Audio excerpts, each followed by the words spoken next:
Yes, देखो बच्चों, मैं ये क्वेश्चन आप लोगों को करवा रही हूँ। क्वेश्चन नंबर 16 इस तरह के क्वेश्चन पेपर में आएंगे। इसकी मैं आप लोगों को वीडियो भी शेयर कर दूंगी, ठीक है। तो जो बच्चे क्लास में नहीं आ पा रहे हैं वो बच्चे इसको देख सकते हैं, ठीक है। देखो,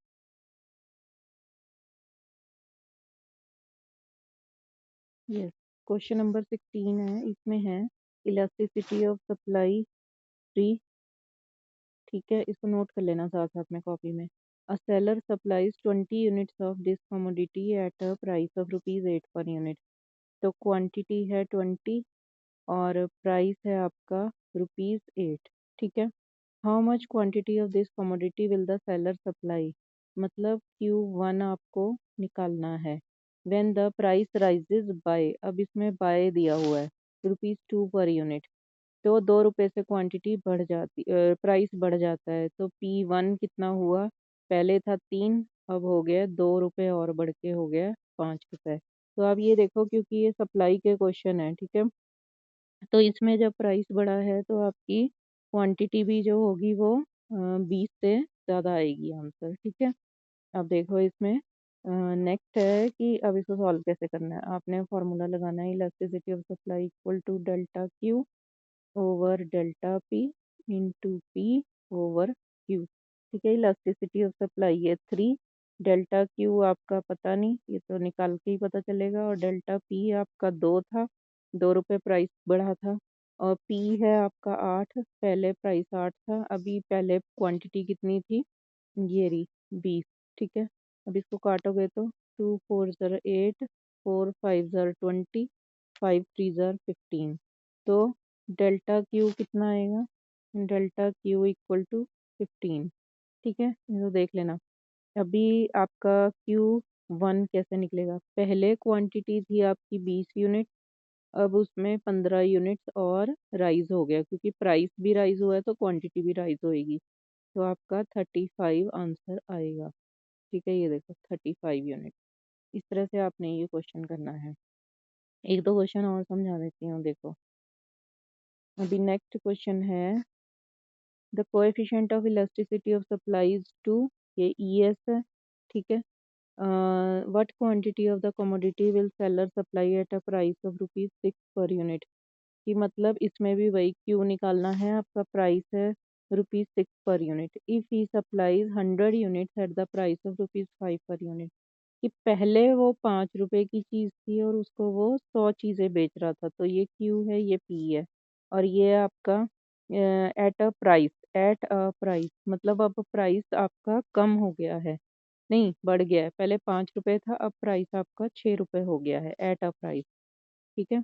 और उस पे कितनी क्वांटिटी सेल करेगा, मतलब आपको Q1 पता करना है, ठीक है। ये 17 क्वेश्चन बता रही हूँ। अब इसको करना कैसे है, देखो वैसे ही फार्मूला लगाओगे। इलास्टिसिटी फार्मूला ज़रूर लिखना है, इसका अलग से नंबर होते हैं। Delta P into P over Q, ठीक है। इलास्टिसिटी ऑफ सप्लाई कितनी है, 2। और आपकी क्वांटिटी है ऑफ कमोडिटी कितनी है, आपको पता नहीं है, तो वैसे ही डेल्टा क्यू लिखेंगे। और डेल्टा पी कितना होगा, पहले 5 था, अब 6 रुपये प्राइस हो गया, तो डेल्टा पी हो गया 1। और इफ़ ही सप्लाईज 100 यूनिट्स, पहले 100 यूनिट से सप्लाई कर रहा था तो नीचे आएगा 100, और ऊपर पहले प्राइस कितना था, 5, ठीक है। इसको काटोगे तो 5 2 ज़ा 10, 20, और 20 को इधर क्रॉस मल्टीप्लाई कर दोगे 40 आ जाएगा। तो डेल्टा क्यू आएगा 40, ठीक है। तो आपका प्राइस राइज हुआ है, पहले 5 था अब 6 हो गया, ठीक है।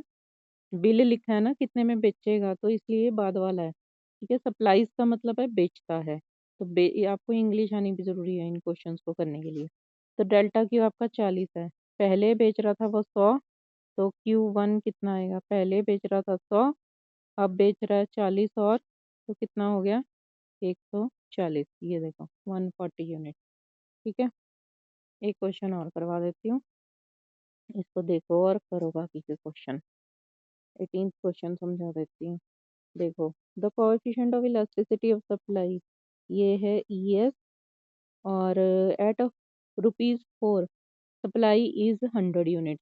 How much quantity will be supplied, अब कितने बेचेगा if the price decreases to, two लिखा है, टू का मतलब कम हो के, 4 रुपये से कम होके 2 रुपये हो गई है, तो ये P1 है। आपको Q1 फाइंड आउट करना है, ठीक है। ये 4 क्या है, P है, और ये 100 क्या है, ये है Q, ठीक है। ये बस ये टू और बाय का वो देखना है आपने इंग्लिश ठीक से। बाय का मतलब होता है डेल्टा, जैसे इसमें बाय था, बाय का मतलब होता है डेल्टा, और टू का मतलब होता है कम होके वहां तक हो गया प्राइस, 4 रुपये से कम होके 2 रुपये हो गया है, तो इसमें क्वांटिटी क्या होगा, घटेगी, क्योंकि प्राइस भी घटा है तो क्वांटिटी भी घटेगी। देखो अब इसको कैसे करना है। फॉर्मूला लिखना है, elasticity of supply equal to delta Q over delta P into P over Q, ठीक है। तो इलास्टिसिटी ऑफ सप्लाई कितनी है आपकी, 2। अभी what quantity of the commodity will a seller supply at a price of ₹6 per unit if supply 100।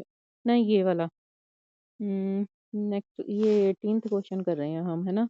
तो elasticity of supply है 2, तो 4 रुपये कीमत थी, अब 2 रुपये हो गई है, तो डेल्टा पी कितना आएगा, 2, ठीक है। और डेल्टा क्यू हमें पता नहीं, इंटू पी ओवर क्यू। तो पी कितना है आपका, पहले कितना था, 4, और क्यू कितना था, 100, ठीक है। तो ऐसे होगा ये, प्राइस डिक्रीजेस टू, हाँ ठीक लिखा है।